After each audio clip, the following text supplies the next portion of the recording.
మీకు తెలుసు నిన్న జరిగిన కార్యక్రమం గురించి, భూదాన్ సమస్య గురించి. అది 2023లోనే ఏది మన పువ్వాడ అజయ్ కుమార్ గారి ఆధ్వర్యంలో వాళ్ళ ఏజెంట్ల ద్వారా స్థలాన్ని అమ్ముకొని అక్కడ ఉండే స్థానికులకు అమ్ముకున్నారు. అది ఇవాళ కావాలని చెప్పేసి మనం పడగొట్టామని చెప్పేసి అంటున్నారే తప్ప వాళ్ళ మీడియా, వాళ్ళ సొంత ఛానళ్ళ ద్వారా, వాళ్ళ ద్వారా పువ్వాడ అజయ్ కుమార్ సొంత మనుషులు బినామీ ద్వారా అది మొత్తం అక్రమ కట్టడాన్ని, ఆ స్థలాన్ని ఆక్రమించుకొని దాన్ని వాళ్ళు అక్కడ ఉన్న భూ నిర్వాసితులకు లేని వారికి అది వాళ్ళకి అమ్మడం జరిగింది. ఆల్రెడీ పడగొట్టుకుంటే ఇల్లు అన్ని పడగొట్టాలి, కానీ కొంతమంది ఇల్లు పడగొట్టలేదు. ఎందుకంటే కొంతమంది స్టే తెచ్చుకున్నారు. వీళ్ళు అమ్మిన ఇల్లు వరకు మాత్రమే పడగొట్టారు. దీనివల్ల అంటే వీళ్ళు చేసే తప్పు. ఈ తప్పును కప్పుపుచ్చుకుంటూ తుమ్మల గారి మీద, మన మంత్రి పొంగులేటి గారి మీద, ముగ్గురు మంత్రుల మీద అనుచిత వ్యాఖ్యలు చేశారు. ఆ వ్యాఖ్యలు చేసే వ్యక్తికి ముందుగా చెప్తున్నాం మనం, పొంగులేటి గారికి తుమ్మల గారికి చేసేంత స్థాయి వారికి లేదు. ఎందుకంటే తుమ్మల నాగేశ్వరరావు గారు గత 40 సంవత్సరాల నుంచి 5 పర్యాయాలు మంత్రిగా చేశారు. ఒకసారి కాదు, 2 సార్లు కాదు, 5 సార్లు మంత్రిగా ప్రమాణ స్వీకారం చేసి ఈ విధంగా మేము బాగా ఖండిస్తున్నాం పార్టీ వైపు నుంచి. అదే విధంగా పొంగులేటి శ్రీనివాసరెడ్డి గారు 2013 వైఎస్ఆర్ పార్టీ ఇచ్చిన కాడ నుంచి కూడా తొలిత అదే పార్టీ వైపు సాధించారు. తొలిత ఫస్ట్ నుంచి ఎంపీగా నిలబడి తర్వాత పదవి ఉన్నా పదవి లేకపోయినా ప్రజల అందుబాటులోనే పొంగులేటి గారు సేవ చేసుకుంటూ పోయారు తప్ప ఏ అక్రమానికి పాల్పడలేదు వాళ్ళు. ఈ రోజు ముఖ్యంగా తుమ్మల గారిని విమర్శించటం అంటే అది ఎంతటి అవమానకరమైన విషయం అంటే, ఖమ్మం జిల్లాకి ఒక మంచి పేరు ప్రతిష్టలను తీసుకొచ్చి ఫలానా వాళ్ళం ఖమ్మం వాళ్ళము అని అంటే ముందుగా గుర్తొచ్చేది తుమ్మల గారే. మరి దానికి ఏమాత్రం తగ్గకుండా పొంగులేటి గారు కానివ్వండి, భట్టి గారు కానివ్వండి అదే స్థాయిలో ఇవాళ ఖమ్మాన్ని అభివృద్ధి చేస్తున్నారు. అభివృద్ధి చేసి కార్పొరేషన్ చేసే దిశలో మరి పేదలకి ఇల్లు నిర్మించి ఇవ్వడం అని అంటే ఇష్టం వచ్చినట్టుగా ఇవ్వడం కాదు, దానికి ఒక క్రమ పద్ధతి. ఇవాళ మనం అభివృద్ధి చెందుతున్నాము, ఒక ఇంటర్నెట్ సౌకర్యంతో, ఒక వైఫై సౌకర్యాలతోటి అభివృద్ధి చెందుతున్నామంటే అవన్నీ ఒక క్రమ పద్ధతిలోనే ఉండాలి. మరి సంక్షేమం అనేది అందరికీ అందాలి, అభివృద్ధి ఫలాలు అందరూ తినాలి.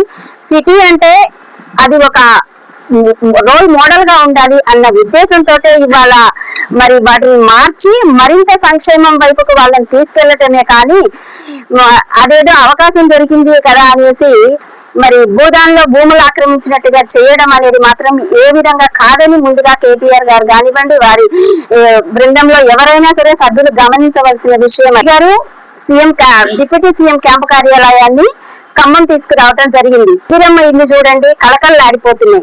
ప్రజలు ఎంతో సంతోషంతో వాళ్ళకు నచ్చిన విధంగా కట్టుకున్నారు.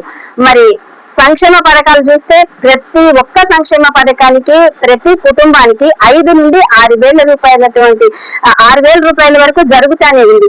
ఇన్ని జరుగుతూ ఉంటే మమ్మల్ని విమర్శించడం అంటే ఏంటంటే వాళ్ళు ఉన్నాము అని ఉనికిని చాటుకోవటానికే తప్పితే మరొక విధంగా లేదు అని ఈ సభాముఖంగా ఈరోజు 3 రోజుల నుంచి పేపర్లో చూస్తున్నాం మనం.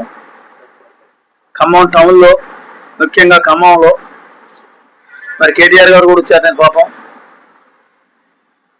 భూదాన స్థలాల్లో ఇల్లు వేసుకొని ఇల్లీగల్ గా వాళ్ళు అమ్ముకొని ఒకప్పుడు దాన్ని ఎక్సైజ్ చేయడానికి అప్పుడు మొదలు పెట్టారు. మరి ఆ రోజున గవర్నమెంట్ ఉన్నప్పుడు మరి ఏం చేశారు? ఇవాళ వచ్చి ఇల్లు బిగుతున్నారు అంటున్నారు. అప్పుడు ఇల్లు వచ్చుగా వాళ్ళకి.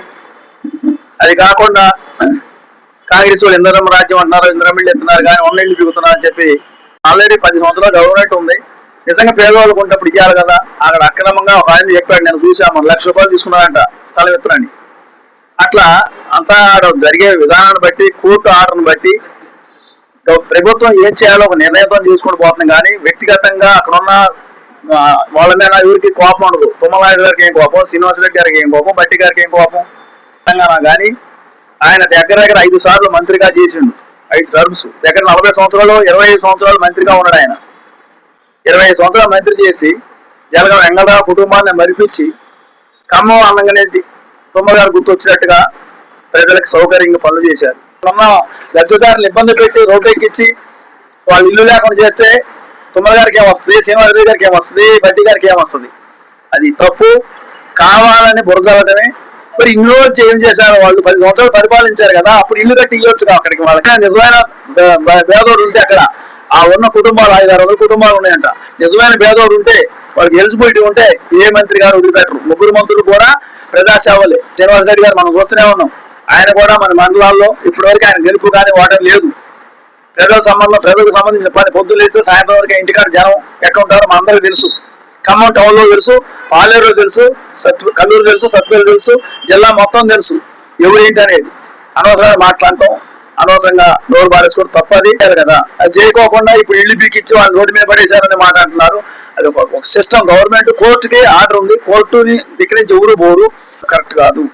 కాబట్టి ఆయన పేపర్ అంటే తొలి వెలుగు పేపర్ ఏదో ఉంది, ఆ పేరు కూడా సరిగ్గా తెలియదు. ఆయన పెద్ద చిన్న కూడా లేకుండా వాడు వీడు నోటికొచ్చారు మాట్లాడుతున్నావు. వయసు ఎంత ఆయన మా అయితే నా ఉద్దేశంలో 35 ఏళ్ళు ఉంటాయి నా అబ్బాయికి. నువ్వు ఖండించు, వాస్తవం మాట్లాడు, నీ యొక్క వాయిస్ వినిపించు. కానీ వాడు వీడు తిట్టే అవసరం నీకు లేదు కదా. ఎవరికి ఇచ్చా మర్యాద వాళ్ళకి ఇచ్చారా? ఆయన వాడు వీడు అనే మాటలేంటి, ఆ సంభాషణ ఏంటి? ఇది తప్పు అని మేము ఖండిస్తున్నాం అందరికి ముక్తి కంఠంతో.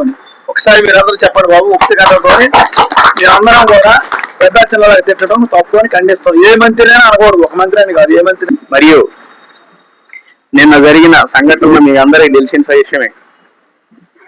ఖమ్మం జిల్లాలో భూటాన్ భూములో ఉన్న పేదవాళ్ళు ఇల్లులు కూల్చారు అనే ఒక నింద మా పార్టీ కాంగ్రెస్ పార్టీ నాయకులు పొంగులేటి శ్రీనివాసరెడ్డి గారు, తుమ్మల నాగేశ్వరరావు గారు, భట్టి గారు, మా నియోజకవర్గ డాక్టర్ దయానంద్ గారి మీద ఇలాంటి నిందలు వేయటం మంచిది కాదని ఈ సభాముఖం మేము హెచ్చరిస్తున్నాం. ఎందుకంటే పార్టీ ఇందిరమ్మ రాజ్యం అంటే కాంగ్రెస్ పార్టీ అంటే పేదల పార్టీ. పేదోళ్ళకి ఇల్లు ఇచ్చే కార్యక్రమంలో మేము ఇందిరమ్మ ఇల్లు జాగా లేని వాళ్ళకి ప్లేస్ కేటాయించి వాళ్ళకి ఇల్లు ఇచ్చే మంచి ఇల్లు కట్టించే కార్యక్రమంలో మా వాళ్ళు చేస్తున్నారు. కాబట్టి ఈ ఓర్వలేని ఒక టిఆర్ఎస్ నాయకులు నిందలేయటం చాలా దురదృష్టమైన విషయం ఇది. కానీ ఇది మంచి పద్ధతి కాదు. మీరు ఏదో విషయం మా మీద నిందలేసి మీరేదో లభ్యం పొందాలనుకోవటం అది చాలా తప్పది. ఎందుకంటే మళ్ళీ వచ్చేది కూడా మా కాంగ్రెస్ ప్రభుత్వమే. ఆలోచించి మాట్లాడాలి. ఎవరి పార్టీ వాళ్ళు ఉంటది, ఎవరైనా ఉండొచ్చు. మీ యొక్క పార్టీ గురించి మీరు మాట్లాడండి. ఎక్కడైనా మా వాళ్ళు తప్పు చేస్తే మీరు ఖండించడం తప్పు లేదు. కానీ ఇట్లాంటి వ్యాఖ్యలు చేయడం సరికాదు. 2023లో టిఆర్ఎస్ ప్రభుత్వంలో అప్పుడున్న మంత్రి గారు ఖమ్మంలో కోడ అజయ్ గారు మంత్రిగా ఉన్నారు. మరి వారి టైంలోనే వచ్చిన ఇవన్నీ కంప్లైంట్లు అప్పుడు కూడా మా మంత్రి గారు పొంగులేటి శ్రీనివాసరెడ్డి గారు ప్రెస్ మీట్ లో చూపెట్టారు. అయ్యా ఇదిగో మీ హయాంలో మీరే కదా దీనికి అప్పుడు కూడగొట్టి ఇవన్నీ చేసింది మీరే కదా, అప్పుడు అన్ని వచ్చింది మీ హయాంలోనే, ఇది మా హయాంలో కాదు, అది కోర్టుకు పరంగా వచ్చిన అది మా ఇదే ఇన్వాల్వ్ లేవు ఇందులో అని చెప్పటం జరిగింది. కానీ పేదోడికి అన్యాయం జరిగితే మేము కూడా అసలు భరించలేని విషయం, మేము కూడా భరించాం. తప్పు జరిగితే మేము కూడా ఒప్పుకోము. కాబట్టి తుమ్మల నాగేశ్వరరావు గారి కంటే మరీ తుమ్మల నాగేశ్వరరావు గారు చెప్పడం అంటే మరీ ఇదిగా ఉంది. ఇన్ని సంవత్సరాలు మా చిన్నప్పటి నుంచి ఆయన రాజకీయాల్లో ఉన్నాడు. అప్పటి నుంచి ఏ మచ్చ లేకుండా ఉన్నాడు తుమ్మల నాగేశ్వరరావు గారు. ఇవాళ తుమ్మల నాగేశ్వరరావు గారు నియోజకవర్గం ఖమ్మం అని చెప్పి ఆయనే చేసిందని ఆయన మీద ఒక నింద. కానీ ఎంతవరకు కరెక్ట్ అనేది?